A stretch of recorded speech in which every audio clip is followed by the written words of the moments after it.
குஜராத் மாநிலம் அகமதாபாத் விமான நிலையத்தில் இருந்து இன்று மதியம் 1:38 மணிக்கு லண்டன் புறப்பட்ட ஏர் இந்தியா பயணிகள் விமானம் ஒன்று புறப்பட்ட சில நிமிடங்களில் விபத்துக்குள்ளானது. அகமதாபாத் விமான நிலையம் அருகே உள்ள குடியிருப்பு பகுதியில் விமானம் விழுந்து நொறுங்கி தீப்பற்றியது. சம்பவ இடத்திற்கு விரைந்த மீட்பு குழுவினர் மீட்பு பணியில் ஈடுபட்டுள்ளனர்.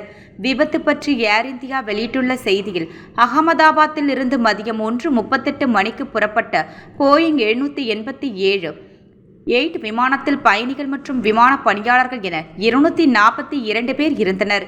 பயணிகளில் 169 பேர் இந்தியர்கள், 53 பேர் பிரிட்டன் நாட்டினர், 1 கனடா நாட்டவர் மற்றும் 7 பேர் போர்ச்சுகல் நாட்டினர் என்றும் தெரிவித்துள்ளது.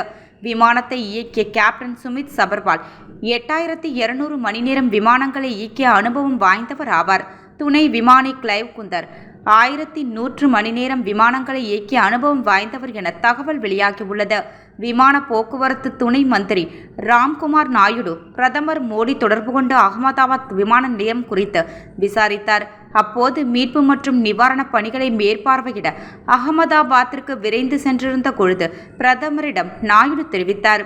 தேவையான அனைத்து உதவிகளையும் உடனடியாக வழங்குவதை உறுதி செய்யுமாறு நிலைமை குறித்து தொடர்ந்து தகவல் தெரிவிக்க வேண்டும் என்றும் பிரதமர் உத்தரவிட்டுள்ளார்.